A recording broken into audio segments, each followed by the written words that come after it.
চট্টগ্রাম ও ফেনীর জনসভা শেষে কুমিল্লার ১৪ গ্রামে জনসভায় অংশ নিয়েছেন বিএনপি চেয়ারম্যান তারেক রহমান। সেখানে আছেন আক্তার হোসেন, আমরা সরাসরি যোগাযোগ করছি তার সাথে। আক্তার, বিএনপি চেয়ারম্যানের কর্মসূচির আপডেট এবং বিস্তারিত জানতে চাই।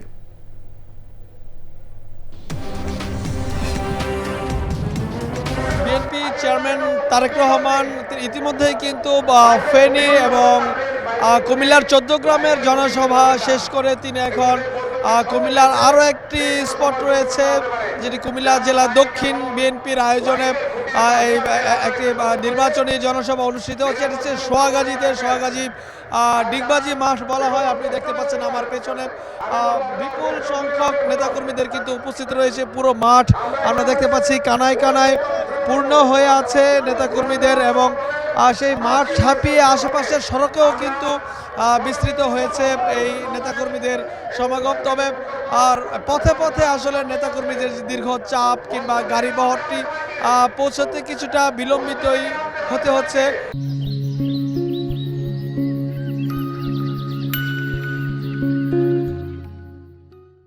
এখনো পর্যন্ত তারেক রহমানের গাড়ি বহরটি কুমিল্লা ১৪ গ্রামের যে জনসভা থেকে অংশ নিয়ে সেখানে তিনি বক্তব্য রাখেন। সেই বক্তব্য শেষে কিন্তু তিনি এখন এই সোহাগাজীর উদ্দেশ্যে আসছেন। কিছুক্ষণের মধ্যে হয়তো বিএনপির চেয়ারম্যান তারেক রহমান তিনি এই জনসভায় মঞ্চে এসে উপস্থিত হবেন।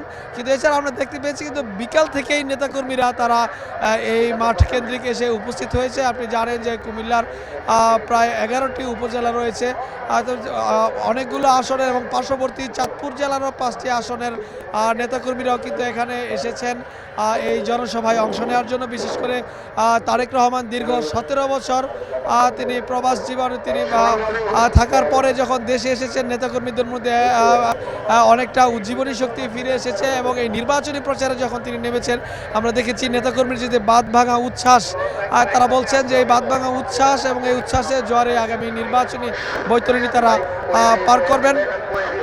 বিএনপি চেয়ারম্যান তারেক রহমান তিনি কিন্তু এই জনসভাগুলোতে এসে তার দলের প্রার্থীদেরকে যেভাবে পরিচয় করে দিচ্ছেন এবং পাশাপাশি আগামীতে বিএনপি সরকার গঠন করলে কিভাবে রাষ্ট্র পরিচালনা করবেন সেই রাষ্ট্র পরিচালনার কিছু ধারণা কিন্তু তিনি দিচ্ছেন। যে পরিবর্তনের রাজনীতির কথা বলছেন, তিনি উন্নয়নের কথা বলছেন, এবং তিনি বলছেন টেকসই উন্নয়ন, এবং তিনি সামাজিক নিরাপত্তা বলে তাদের কিছু পদক্ষেপ নেওয়া হবে সেগুলো বলছেন, এবং বলছেন যে দুর্নীতির লাগাম টেনে ধরা হবে এবং সুশাসন প্রতিষ্ঠা করা হবে। সেই সকল কথা কিন্তু বলে জনগণের কাছে ধানের শীষের পক্ষে ভোট চাইছেন।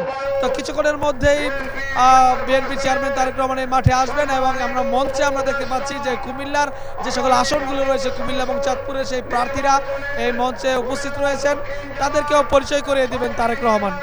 হৃদয়, এই ছিল আমার কাছে কুমিল্লার সোহাগাজী থেকে বিএনপি চেয়ারম্যানের নির্বাচনী জনসভার। আক্তার, ধন্যবাদ। প্রিয় দর্শক, আক্তার হোসেন আমাদের সঙ্গে যোগ দিয়েছিলেন।